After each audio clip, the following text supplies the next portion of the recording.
халуунтай гэсэн хүн ирсэн байгаа. Тэгээд одоо орж үзцгээе. Магадгүй ковидтэй магадгүй тийм ерөнхийдөө бол халуунтай гэсэн хүмүүсийг бид нар бүгдийн ковид байж магадгүй гэсэн хүмүүс тэгээд хамгаалтын хувцас өмсөж орж байгаа. Өвчний байдал харьцангуй доктортой хяналтанд байгаа ч гэсэн анхаарал халамжуул ерөөсөө алдаж болохгүй. Бид нар ерөөсөө шөнийн тэдэн цаг болж ийн гэдэг уцаа авахгүй байх, тасалдах тийм эрх байхгүй. Өчигдөр өсвүүдэд болон Монгол улс даяар сэжигтэй тохиолдол бүртгэгддэг байна. Тэгээд Монгол улсын эрүүл мэндийн байгууллагын ажиллаж байгаа нийт эмч зэрлэгч нар та бүхэндээ бүгдээрэнд нь маш их баярлалаа гэд та бүхэнд зориулж байна.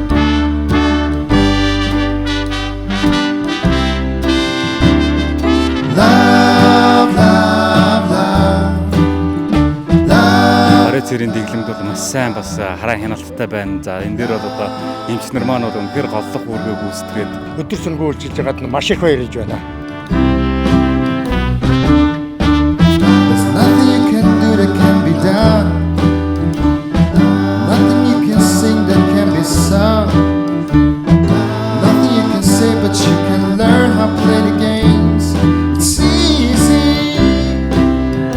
Өнөөдөр хөшүүтээс 3 хүн идэж тавлаа.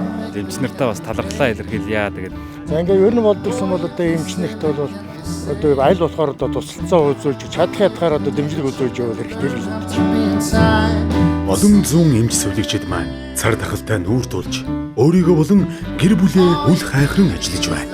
Хэрэг та эдгээр эмч мэрэгжилтнүүдэд тусламжийн гараа сунгах хүсэлтэй хэдий ч хэрхэн яаж туслахаа хараахан мэдэхгүй байгаа бол бид танд хэд хэдэн боломж угаагдуулахад таатай байна. Mobicom Corporation хэрэглэгчтэйгээ хамтын үнцэн бүтээхээр 7000 төгрөгийн хайр түгэе болон 4 төрлийн хэрэглээний эрэхтэй цэрэгч картынхаа урлагийн 10%-ийг эрүүл мэндийн салбарт зориулах боллоо. Эмч нартаа хайр түгэе.